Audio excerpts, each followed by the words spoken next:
Hi everybody, hope you're doing well. So this is a follow-up on my Samsung solid state drive troubles.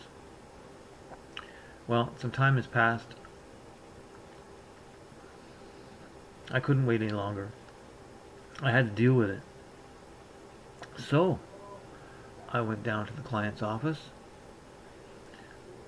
sat down at the computer with the Samsung drive problems, and installed the firmware that was required for it.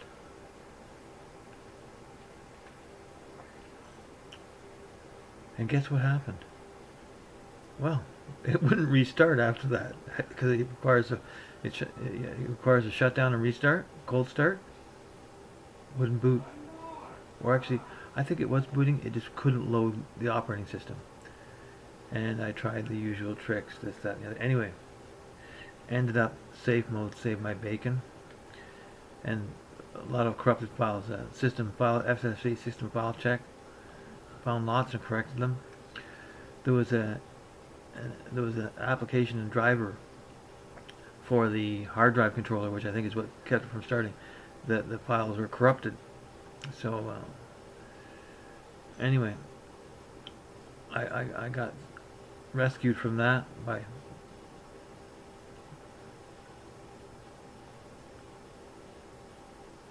F9 or whatever it is. I can't remember. It's safe mode. And I found some applications didn't, Google Chrome wouldn't launch, stuff like this. So I had to go through all the applications, find out what's wrong with them, uninstall or reinstall a couple of things,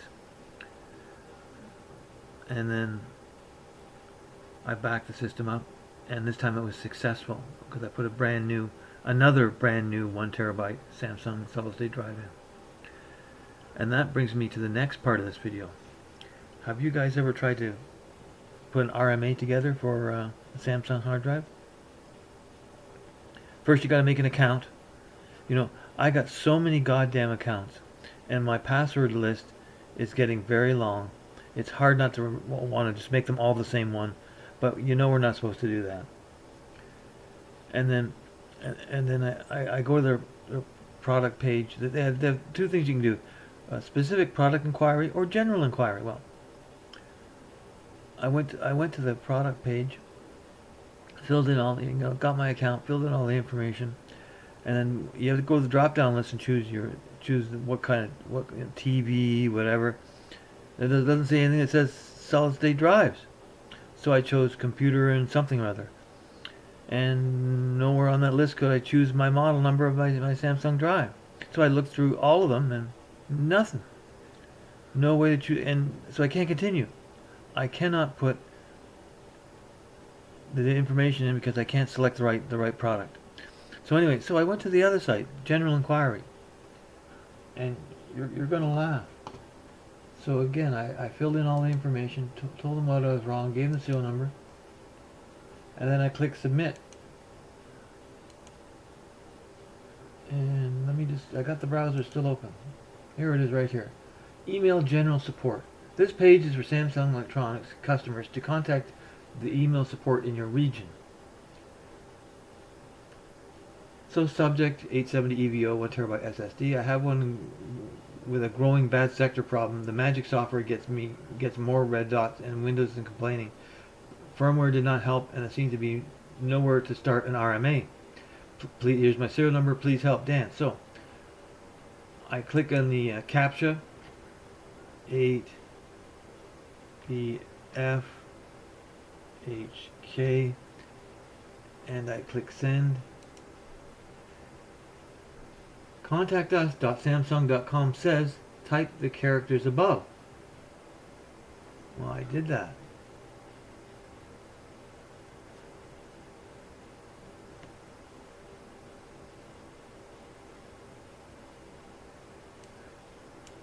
Oh.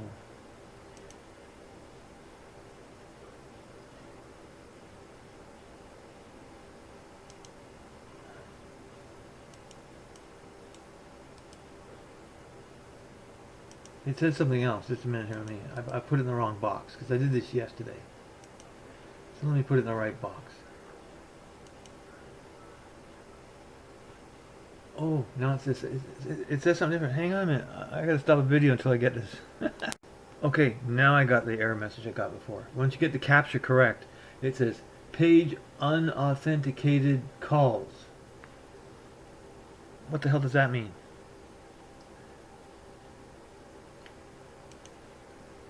Clearly, there is no way to find a place to submit an RMA to get this bum drive replaced with another one, and unless you know of one that works. I can't seem to find one. I don't know what else to do. Anyway, I'm getting worried about buying Samsung drives because I'm starting to have problems with them. They've only been deployed 2 or 3 years now, and they're coming back to haunt me. So you know, and this is ones that have lots of writes still left on them, barely broken in as far as how many times it's been written to. 1-2 terabytes in a few years. It's going to be a long time before they wear out electronically. Anyway, anyway, I redeployed the workstation this morning. Now the domain controller no longer trusts the workstation, so I got to unjoin it, rejoin it to the domain, and we'll see what else crops up because maybe the operating system is corrupted in an underlying way that won't be obvious right away, but will be obvious in the future. We'll find out. Talk to you later. Thanks for watching.